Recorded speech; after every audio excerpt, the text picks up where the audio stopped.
Nous parlâmes dans le précédent chapitre de l'arrivée du son au cinéma, mais en vérité on aurait pu commencer par les premiers essais d'apport de couleurs sur leur film, parce que ceux-ci sont arrivés légèrement avant, c'est-à-dire entre la fin du 19e et le début du 20e.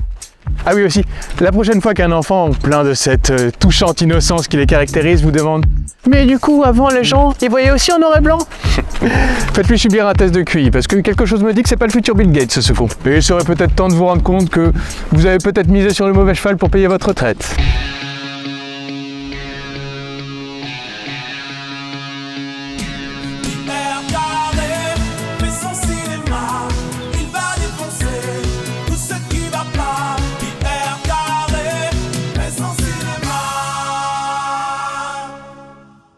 Lorsqu'on commence à apporter de la couleur au film, il n'y a alors que deux méthodes qui consistent chacune à trafiquer la pellicule. La première, c'est la bas de gamme, en mode Made in China, on s'emmerde pas, on trempe la pellicule dans un bain colorant, ce qui donne à la projection des filtres colorés sur des séquences entières. Ça se passe dans le désert, fous-moi un filtre jaune. Dans la mer, un filtre bleu. Quoi? En Espagne? Oh, fous-moi du marron. La seconde technique, plutôt Made in France, consiste à peindre chaque photogramme à la main. Un travail minutieux et onéreux, très utilisé par Méliès, mais aussi Edison, Gaumont, Pathé, etc. C'est d'ailleurs plus ou moins cette technique qu'on utilise encore aujourd'hui pour redonner vie à des images d'archives en noir et blanc. Vous avez déjà dû voir les effets de ce procédé sur par exemple les séries documentaires de France Télé intitulées Apocalypse. Ces documentaires incroyables, où l'on apprend notamment que Hitler et Staline étaient vraiment méchants, mais du genre pas gentils quoi. Puis d'autres techniques feront leur apparition. Cette fois-ci ce n'est plus à la pellicule qu'on touche, mais au système d'enregistrement et de projection. Kinemacolor. En 1906, deux Anglais proposent d'équiper la caméra d'un obturateur à deux secteurs colorés, rouge-orangé et bleu-vert. Oui, c'est des glaouiches, hein, donc pour le bon goût, on repassera. Donc chaque photogramme est alternativement d'une couleur et de l'autre, ce qui crée l'illusion d'une couleur bichrome, notamment en doublant la vitesse de projection. À ce moment-là, on met également un obturateur avec les deux couleurs, de sorte à ce que les couleurs soient projetées alternativement par leurs filtres respectifs. Oui, ça en fait du boulot pour montrer un film de vacances à Huguette et Denis, mais à l'époque, les vieux, t'avaient plus envie de les respecter que les boomers dégénérés d'aujourd'hui, dont la seule préoccupation est de confortablement remplir leur couche de pisse dans leur EHPAD. Je chiais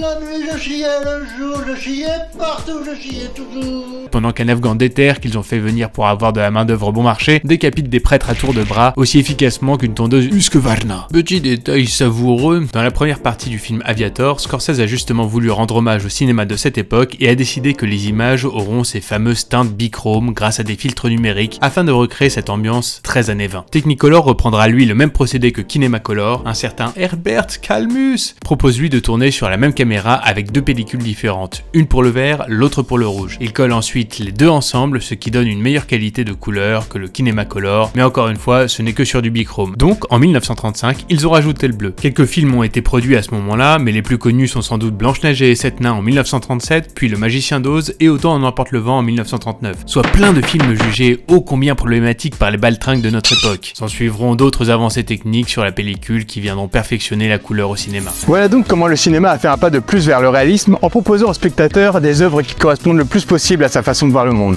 Sauf évidemment pour les personnes qui ont des problèmes oculaires qui les empêchent de détecter les couleurs.